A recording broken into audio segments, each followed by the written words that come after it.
שלום חברים, ברוכים הבאים לפודקאסט דירה בראש שקט, הפינה שבה אנחנו מדברים על כל מה שלא מספרים לכם, במסע הכי מבלבל, הכי קשה והכי יקר בחיים שלכם, קניית דירה. המטרה שלנו לתת תשובות הכי פשוטות וברורות שעולות לכם בדרך לרכישת דירה. מיד מתחילים. שלום, אני כל כך מתרגשת היום לארח את אינה שוורץ, מעצבת פנים אצלנו.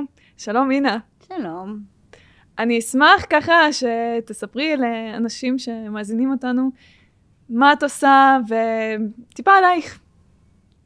אז אני מעצבת פנים, עושה תכנון ועיצוב לבתים, לדירות, משרדים מעל 20 שנה. מלווה את הלקוחות ואוהבת מאוד את העבודה שלי ואני משתפת פעולה עם הרבה בעלי מקצוע. אני אספתי כל מיני שאלות מכל מיני אנשים, גם חברים שלי, גם לקוחות שלי, ששאלו על כל מיני דברים, ואני בעצמי לא יודעת מה הולך להיות בפרק הזה, אז אנחנו נגלה את זה ממש בקרוב, זו שאלה שאני מאוד מתחברת עליה. אנחנו קונים דירה קטנה עכשיו של 45 מטר. אפשר לקבל כמה טיפים כדי לחסוך מקום ולנצל את המטרים האלה? האם בכללי יצא לך להתעסק עם דירות קטנות, או שזה יותר פרויקטים מאוד גדולים? האם אנשים בכלל פונים אלייך על דירות קטנות? כן, כן. היום דירות קטנות, במיוחד בתל אביב, יש לא מעט, ופנו אליי לקוחות עם דירות קטנות. מה שחשוב בדירות קטנות זה בעצם להקסים את מקסימום שאפשר לקבל מבחינת החדרים. להבין קודם כל את הצרכים של הלקוחות, כמה נפשות, מה המטרה, ולהבין, כשאנחנו מבינים בעצם את הקונספט, אז אפשר להבין מה בעצם העבודה שלי צריכה, ובעצם ככה אני בונה את הקונספט, ומפה אני מתחילה להמליץ להם מה כדאי להם לעשות. עכשיו, דבר הראשון, יש פה כמה פרמטרים, זה גם התקציב, ברור. וגם הצרכים, אז כשמחברים את זה ביחד, יוצאים לתהליך. ובדירה שהיא קטנה, מאוד חשוב לחשוב על פונקציונליות שלה. היום לא חייב לבנות קירות בשביל להגדיר חללים, אפשר להגדיר חללים על ידי ראות, על ידי צבעים, וכמה שיותר לפתוח. אז אם זה מטבח פתוח, עם אי שיוכלו לארח, אם זה זוג צעיר, אם זה אמבטיה, אז אפשר לפתוח ולעשות זכוכית, להגדיל חללים על ידי המחשה וחומרים שונים, וחלונות גדולים. זה דירה של 45 מטר, יכולה באמת להיראות הרבה יותר גדולה מאשר דירה של 80 מטר שלא מתוכננת נכון. וואי, תכנון נכון זה מאוד חשוב, זה לגמרי. אני יכולה להגיד שכשאני גרתי בבלרוס, הייתה לנו דירה של 2 חדרים. על פניו נראה שהיא מאוד מאוד קטנה כביכול, לפי המטרים שאנחנו מחשבים פה, אבל שם זה כאילו מחולק אחרת לגמרי, וגם משתמשים בסלון בתור חדר שינה הרבה פעמים. נכון. ובאמת, אנחנו היינו שם איזה 3 אנשים, אפילו 4 אנשים בדירה כזאת, שפה בתכלס, כשאתה נכנס ובדירת 45 מטר, אין מצב שיותר מ2 גרים. אז אני חושבת שבאמת התכנון הנכון, ואיך לסדר את הדברים, זה סופר סופר חשוב. ואני גם למדתי איזשהו טיפ כשגרתי בבלרוס, אז אמרו לי שכמה שיותר מראות לשים בבית. נכון. זה מגדיל את החלל לפי מה שהבנתי. נכון, המראות, הזכוכית מגדיל את החלל, אבל לא צריך גם להגזים עם המראות, כי זה גם יכול להפוך את זה קצת ליותר, פחות קוזי, פחות חמים בבית, ופחות נעים גם. אז יש הרבה חומרים גם אחרים, להשתמש בחומרים בהירים, שזה מגדיל חלל, לתת דגש על תאורה. כן, תאורה זה מאוד חשוב, כן, ראיתי את ההבדל בין, אפילו, האמת שאני שמה בדרך כלל דגש, כשאני באה עם הלקוחות שלי, על תאורה אפילו טבעית. אני מבינה שזה פחות העניין שאת מסתכלת עליו, כי בסוף את צריכה לעצב את הבית, אבל אצלנו, כשאני נכנסת לבית, מאוד חשוב לי לראות שבאמת יש את התאורה הטבעית, כי היא מוסיפה המון אנרגיה טובה לבית. נכון, אבל מה קורה בערב? ואז בערב באמת נכנס פה את המקצוע שלנו, שבו צריך באמת לתכנן את הדברים כמו שצריך.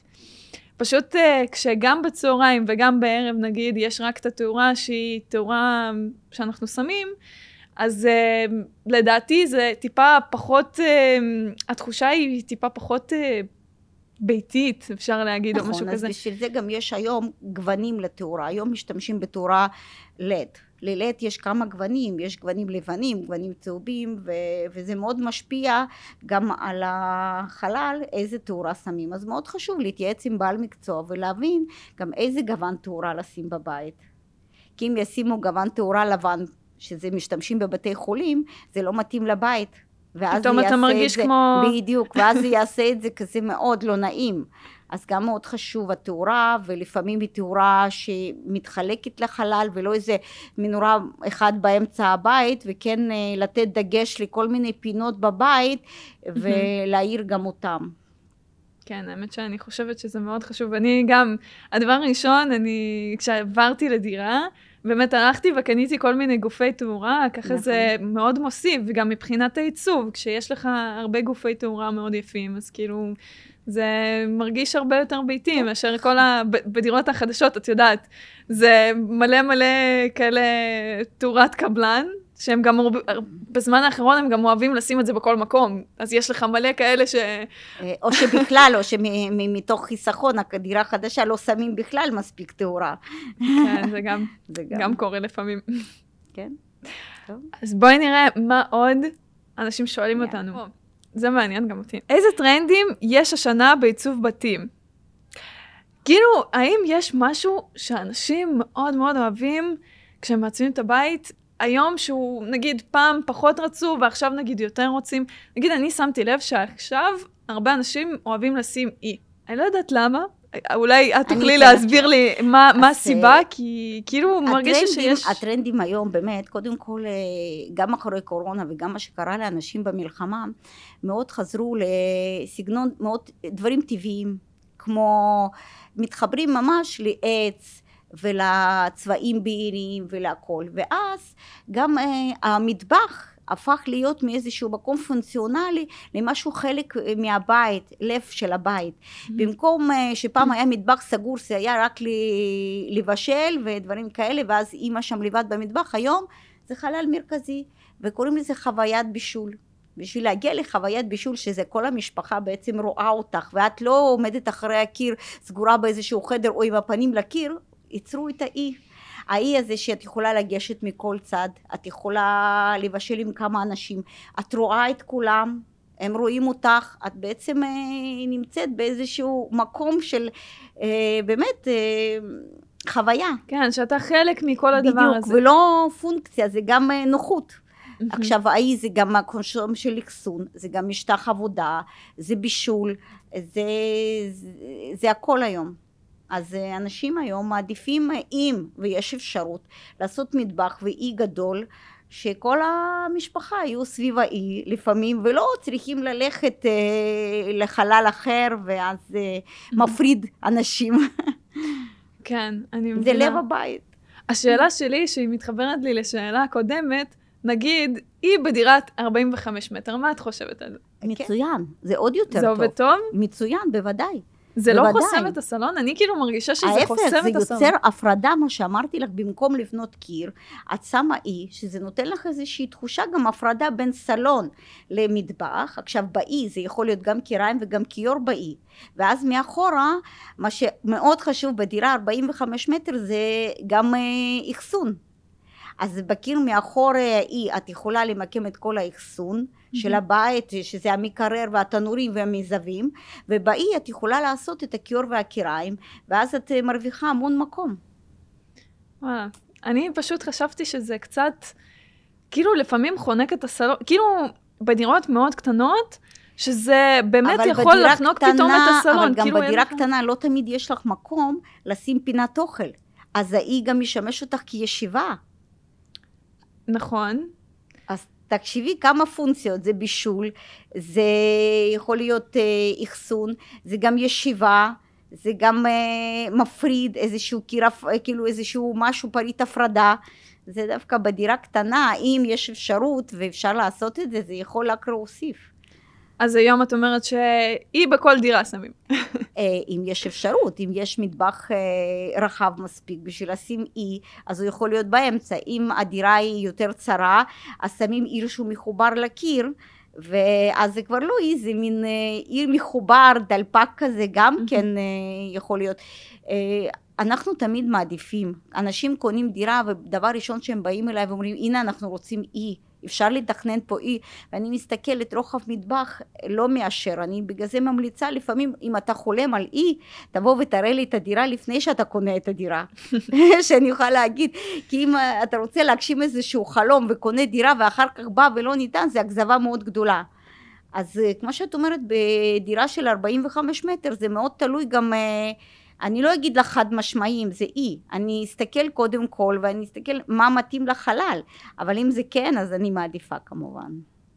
אוקיי, אז לגבי בכללי איזשהו טרנד, חוץ ממה שאני אישית ראיתי שהוא מאוד טרנדי היום, שזה באמת האיים האלה, האם יש משהו שאת מרגישה שבזמן האחרון, אמרת שזה בעצם כאילו יותר מתחברים לעץ, לכל הדברים הטבעיים היום. כן, זה צבעים של חול, זה צבעים בירים, צבעים של בש, זה של קש וכל מיני דברים. מאוד היום מאוד אוהבים בואו שיקי כזה, שזה בעצם קווים ישרים, קווים נקיים, על מנת לא ליצור עומס. כי בעצם היום בתים, רוב הבתים הם לא בתים גדולים. נכון. מנסים לעשות, או שמנסים לעשות יותר חדרים, ואז הסלון, ואני חושבת שהקווים הישרים והצבעים הבהירים גם מגדילים חלל, עושים את זה יותר נעים, ומזמין לבית, אנשים היום חוזרים בית, זה איזשהו מפלט לאנשים, כי בעצם גם בקורונה בילינו הרבה זמן, גם במלחמה, ואנשים אוהבים שהבית שלהם זה המפלט שלהם להרגיש הכי בטוח והכי טוב, ואני חושבת שזה היום הפך להיות מאוד חשוב שהבית, כמו שאומרים, אנחנו רוצים כמו בית מלון ביתי כזה, אז כל אחד רואה את הבית מלון בצורה אחרת, אני רואה את זה כאילו משהו מאוד חדיש ומזמין ונוח, וזה מאוד תלוי גם בדרישות של הלקוח.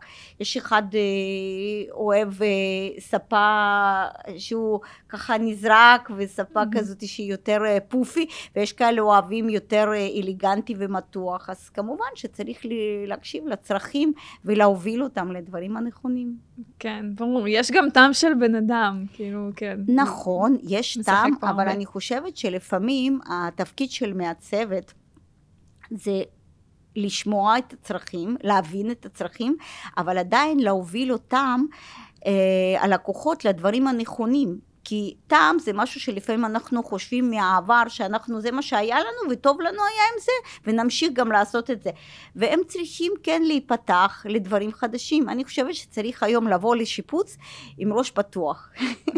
אני תמיד חושבת לכל דבר צריך לבוא עם ראש פתוח, ובמיוחד כשאתה בא לבעל מקצוע, אז תקשיב לו, הכי טוב. אז אני אוהבת להוביל, אני אוהבת להקשיב, אבל עדיין אני לא רוצה לזרום איתם, אני רוצה להוביל אותם לדברים הנכונים, כמובן שזה בהתייעצות ביחד ותהליך ביחד, אבל זה התפקיד שלי להוביל ולהדריך אותם ולהסביר להם על הדברים החדשים ולמה הם חשובים. אז כמו שאמרת לאי, יש הרבה דברים שהם היום חשובים בעיצוב, ואנחנו מנסים לתת אל הלקוחות את הטוב ביותר, שבאמת ירגישו בבית הכי טוב. אוקיי. 3 טיפים פשוטים לביצוע, שכל בן אדם יכול לעשות בבית שלו, ואז זה יעזור לו לשדרג את הבית. אני נגיד יכולה להגיד שהרבה אנשים, מה שהם עושים, נגיד מוסיפים לספה שלהם כל מיני קריות כאלה שמוסיפות לעיצוב, מוסיפים דברים קטנים שבאמת זה משדרג את הבית, נגיד הציצים, אני מאוד אוהבת לשים הציצים, אז זה באמת משפר את התחושה. האם יש משהו שכזה את יכולה... את צודקת, לפעמים צריך להוסיף, אבל לפעמים צריך גם להוציא. מה הכוונה? האמת שיש באיזה משהו, אני מבינה על מה את מדברת. להוסיף זה טוב, אבל לא פחות חשוב זה להוציא. לפעמים אני באה לבתים שעמוסים בכל מיני דברים שהארון הזה כבר צריך לזרוק, טוב בינתיים נשאיר אותו בסלון. כאילו, אז אני מאמינה בזה שקודם כל מהניקיון. לנקות את כל הדברים הלא רלוונטיים, לסדר את זה יפה, ואז אני מאמינה להוסיף וילונות, שטיח, תאורה. אם אין תקציב גבוה, אז אפשר לעשות את זה היום, באמת, באתרי אינטרנט, להזמין דברים, וכן עציצים, ובעצם הניקיון והסדר. האמת שאני מאוד התחברתי לעניין של ניקיון. קודם כל ניקיון, אני חושבת שקודם כל צריך לנקות, ואז לראות מה חסר, ואז להשלים. אז אולי לסדר את זה קצת אחרת, יכול להיות שלהזיז קצת. בכלל אני חושבת שצריך היום לקנות גם רהיטים שהם יותר מתאימים לגודל של הבית. בן אדם רואה ספה ענקית מאוד יפה ומאוד נוחה, אבל מה לעשות? כן, אני חוסמת לו את כל הסלון פתאום. אז צריך לקטות את הדברים בפרופורציה לחלל. אז הניקיון והסדר קודם כל, אחר כך זה באמת העציצים, הווילונות והשטיח מוסיף מאוד לבית. וואי, האמת שמה שאמרת, פתאום אני נזכרת בזה שהיה לי לקוח, באמת, הדירה מעוצבת, היא הייתה קטנה, לא גדולה, אבל הדירה הייתה מעוצבת, באמת היה שם אי אגב, היא הייתה מהממת, אבל הלקוח היה מבולגן, בן אדם מאוד מאוד מבולגן. גם הספרים, אפשר לסדר אותם יפה. לא צריך. אתה נכנס הביתה, ואתה פשוט, זה חנוק, אתה מרגיש, נכון. כאילו, רק לצאת בא לך האמת מהבית הזה, למרות שהוא מעוצב יפה. אז האמת שהעניין של הסדר והניקיון פה, באמת, כאילו, זה משהו שמאוד מאוד חשוב. אני מאוד אוהבת לשלב סגנונות בבית, כמו שאת אומרת, לפעמים בית, אני אוהבת מודרני ולפעמים משהו עתיק יותר להכניס לבית, וזה כן משתלב. אבל גם ריבוי סגנונות, לפעמים מרוב שהלקוח מתלהב מהאינסטגרם, ורואה גם את זה, וגם את זה, וגם את זה, וגם את זה אני אשים, זה גם לפעמים יוצא מראה כזה לא תואם לבית, ואז זה כאילו מעמיס את זה, וכמו שאת אומרת, אז כן צריך מאוד לשמור ולא להביא דברים יותר מדי. כן, גם אני לא להגזים עם הרעיונות. אני מכירה כאלה שפחות היום עושים את זה, אבל בבתים ישנים ראיתי אנשים צובעים קיר אחד בצבע אחד, צבע אחר, צבע אחר, צבע אחר.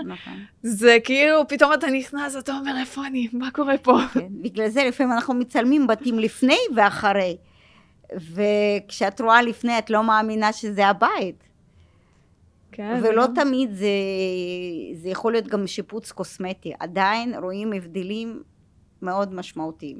אני יכולה להגיד שאפילו לצבוע את הקירות לפעמים משדרג את הבית משמעותי, כי יכול להיות שהמשפחה הייתה שם איזה 5 שנים, כאילו מן הסתם שילדים עניינים ופתאום הקירות כבר לא בצבע לבן, ואפילו לצבוע קיר יכול פתאום לחדש את הבית, כאילו. טפט, חיפויים, יש המון חומרים היום שאפשר להשתמש, כי פעם מצבו קירות בצבע שמנת. שמנת זה, לפעמים שמנת יש לו הרבה הגדרות, זה יכול להיות גם צהוב מדי, שמנת, ואז זה גורם להיראות ישן, כאילו. נכון. ואז אפשר, כן, צהוב תמיד, גם הווילונות לפעמים אומרים, אנחנו רוצים שמנת, הם לא מבינים ששמנת לפעמים שנכנס אור, זה עושה את זה עוד יותר צהוב, ואז הבית הופך להיות כזה מין גוון זקן כזה, ואז אני תמיד אומרת שעדיף ללכת על גוונים של אבן, צבע אבן זה צבע שינאב כזה שהוא יותר פותח, נותן אור, יותר נעים לעין, או עדיין צבע לא ביטון, לא אפור,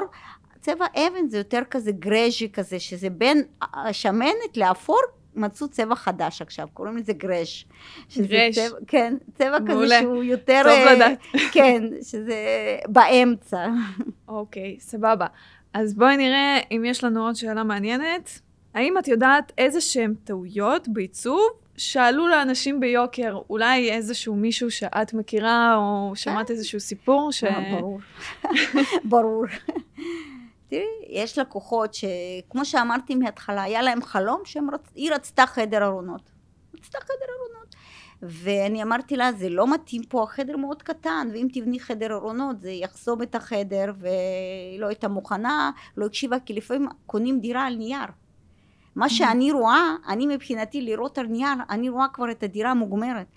הלקוחות לא רואים את זה, היא אומרת, לא, אני רוצה רק חדר ארונות. גם שמתי לב שקבלנים אוהבים לעשות את זה בצורה כזאת, שהם שמים לך כאילו ספה גדולה שם, הם שמים לא, כאילו פינת אוכל. הם שמים ריהוט, והכל המקרר נורא קטן, הכל מאוד קטן, זה נכון, זה מטעה, כי זה תוכנית מחר, ותוכנית מחר היא באמת לא תוכנית מדויקת, והיא באה והיא לא הראתה לי את הדירה לפני שהיא קנתה. כמובן שאני מאמינה שייעוץ לפני רכישה הוא מאוד מאוד חשוב, ואני מאוד ממליצה לכל לקוח שהיום רוכש דירה לבוא ולהתייעץ לפני קנייה ולשאול, כי אם יש לך, כמו שאמרתי, על האי ועל החדר ארונות חלומות ולא ניתן להגשים אותם בדירה הספציפית שקניתם, זה נורא מתסכל ומאכזב ונורא רצתה. ואז כשהדירה הייתה בנויה, שאת אומרת על הטעויות, כשבנו את הדירה אז כמובן היא ראתה שזה מאוד הקטין את החדר וזה לא טוב והיא הרסה את זה, אז זה עלה לה כסף. ומשהו שמאוד חשוב שגם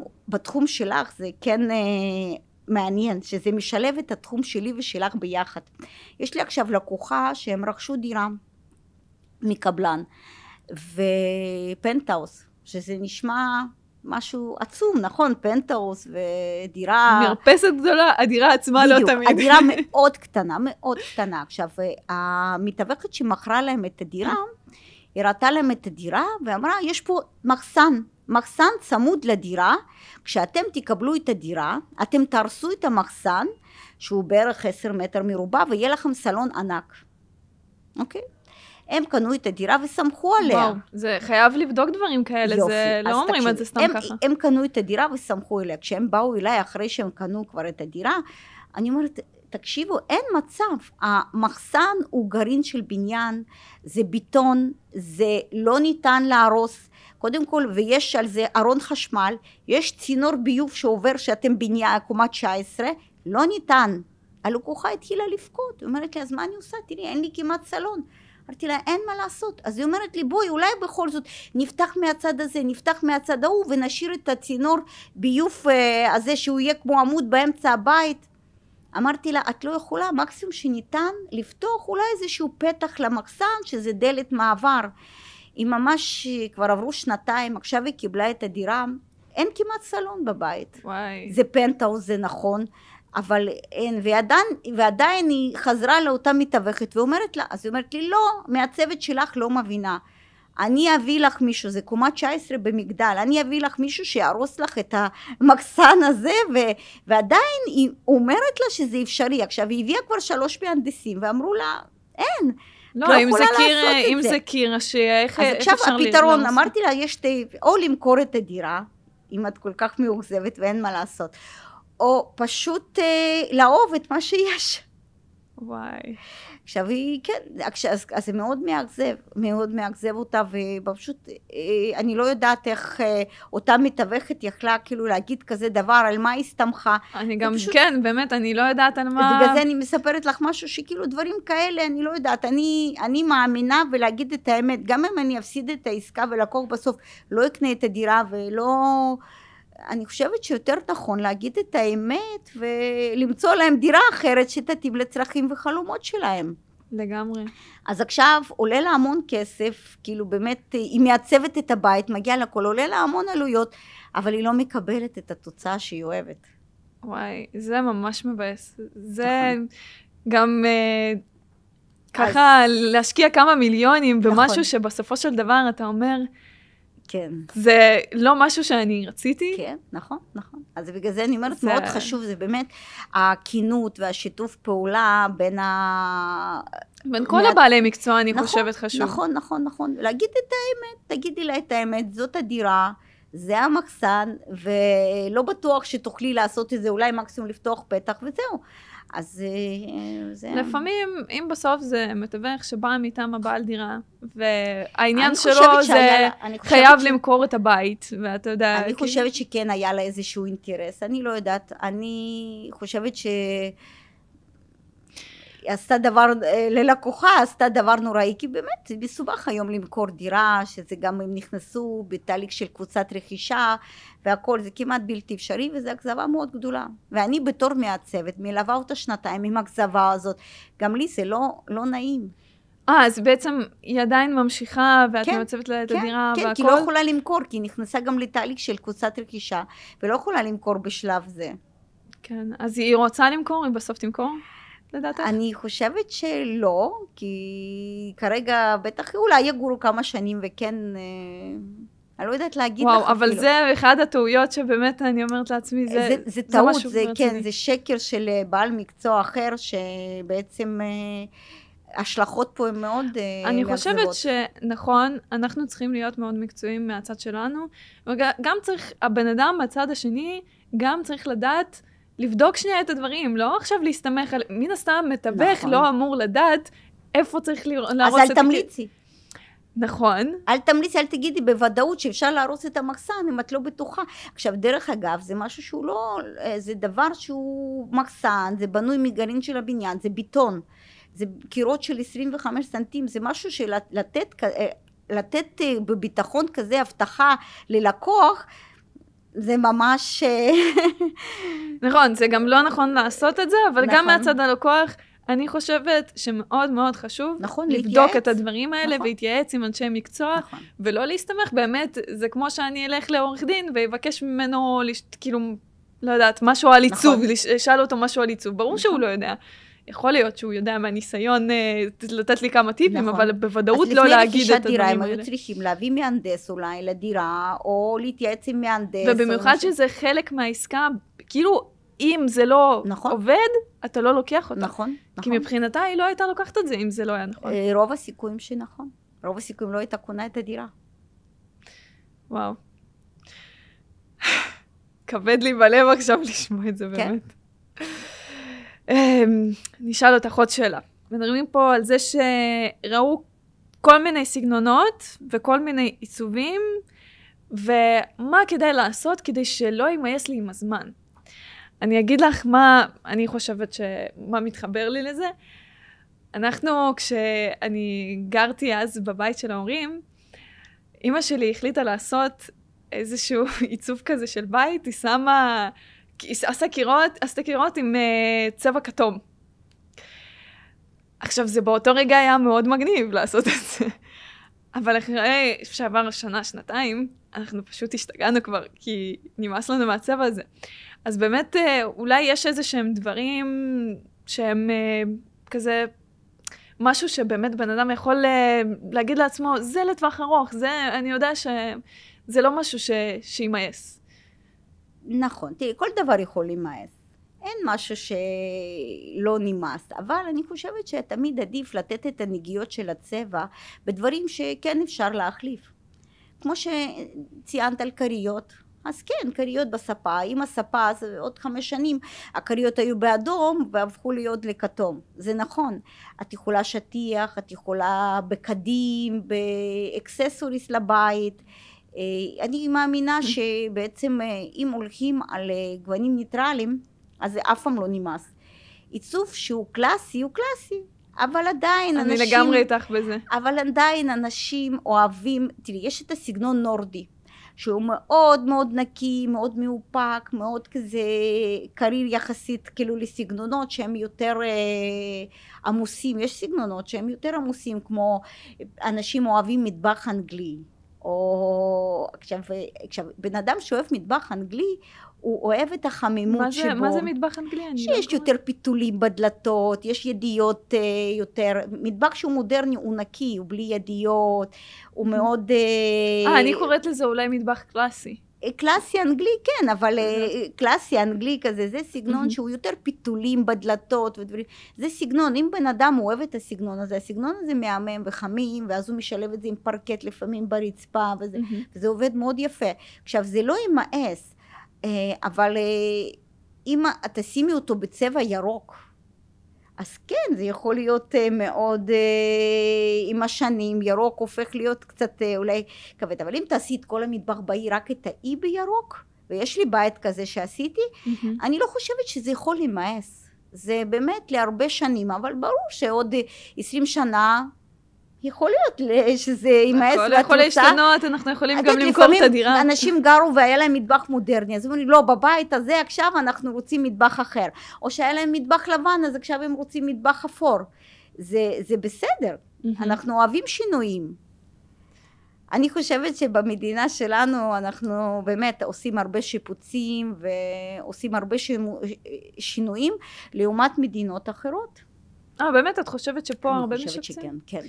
אני דווקא מרגישה שפה פחות מעצבים מחול. נגיד כאילו יש לי מלא חברים שגרים בחול, כל הדירות שלהם מעוצבות, פיקס, ממש יפות. פה הרבה אנשים גרים בדירות של קבלן. כאילו, לא יודעת. אם את זוכרת מהילדות שלך, ואת זוכרת דירות, שיפצו? לא שיפצו.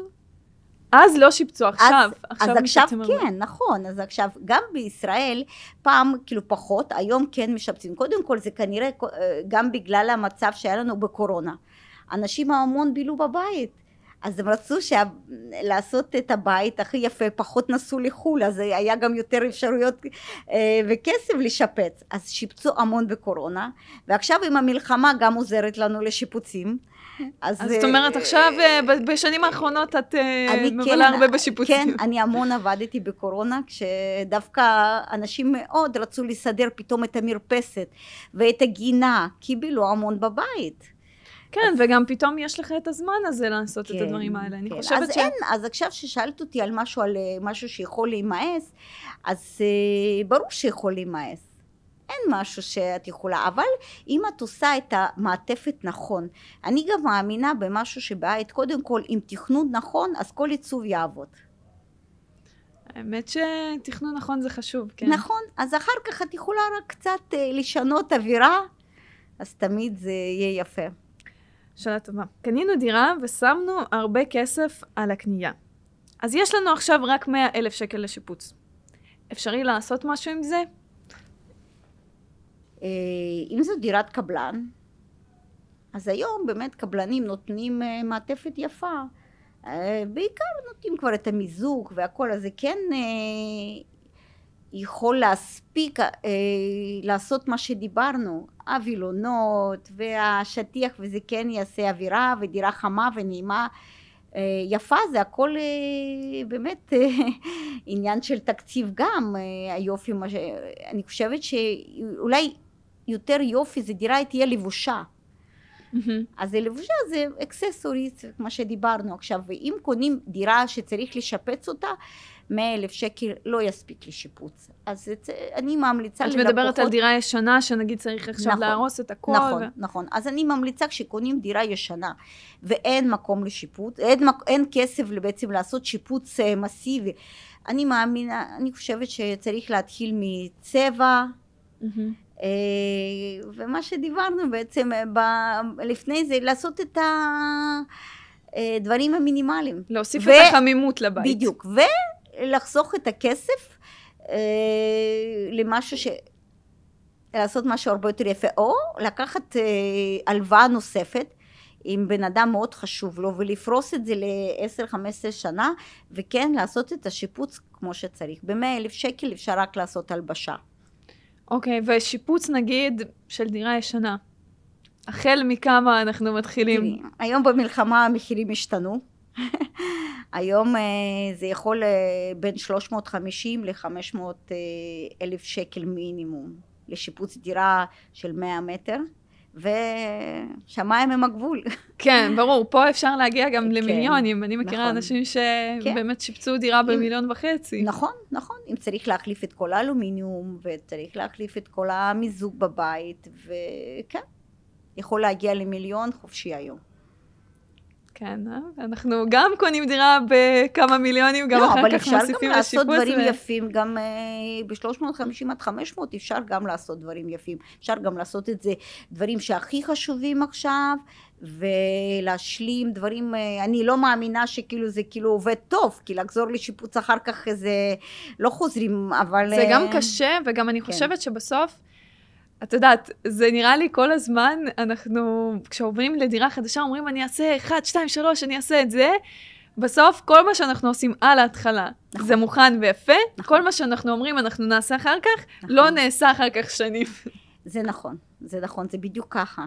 אבל אם אין תקציב, אז אין תקציב. או שלוקחים הלוואה, או שבאמת מסתפקים במה שיש. אוקיי. בואי נגיע לשאלה האחרונה.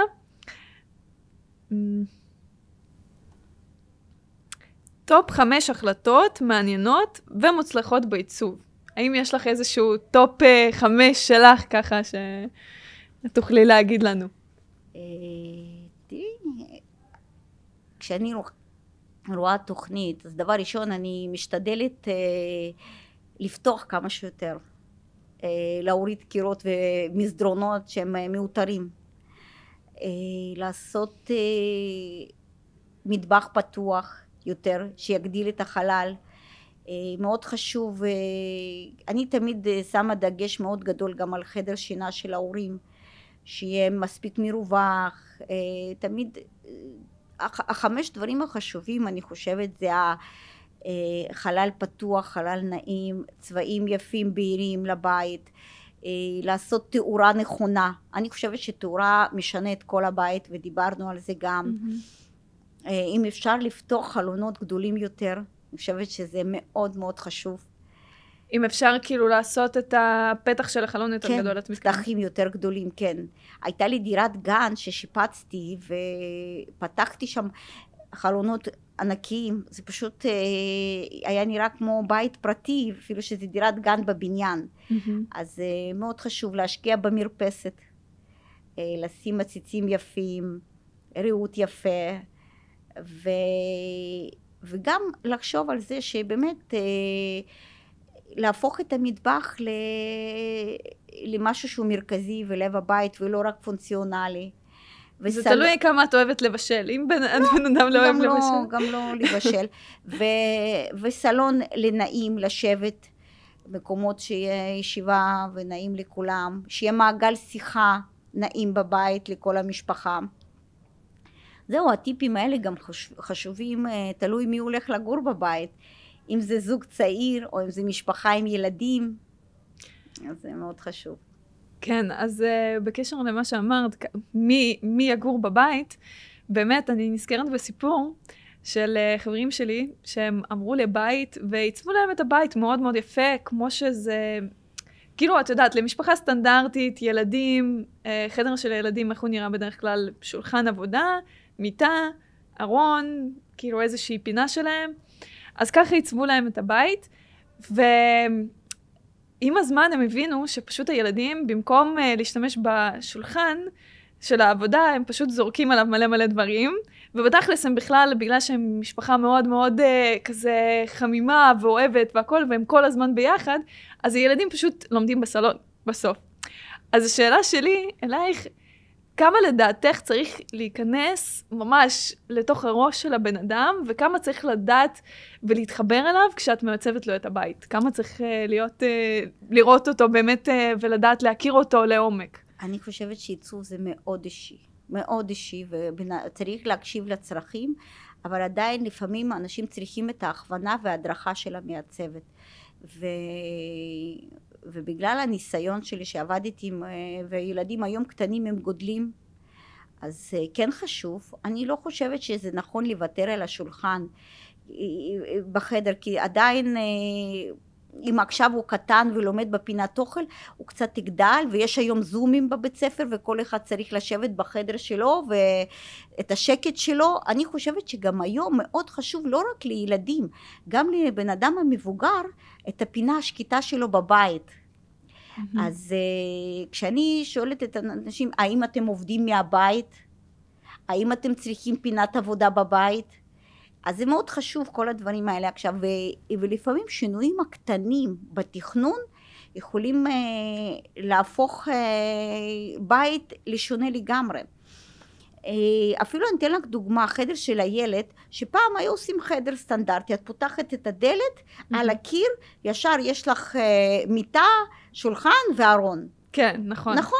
אז אני באתי, ואני יכולה לעשות איזשהו שינוי קטן, אני הזזתי טיפה את הדלת, שאני אוכל לעשות אחרי הדלת ספרייה, שילדים יוכלו לשים שם את הספרים שלהם, ובהמשך לפעמים אני עושה את השולחן לימוד, ואז זה נותן לי מקום של סדר בחדר. לפעמים אני מתחילה, מזיזה את הדלת, מתחילה מהארון, שהוא אחורי הדלת, וממשיכה עם השולחן, ואז אני נותנת מול המיטה טלוויזיה.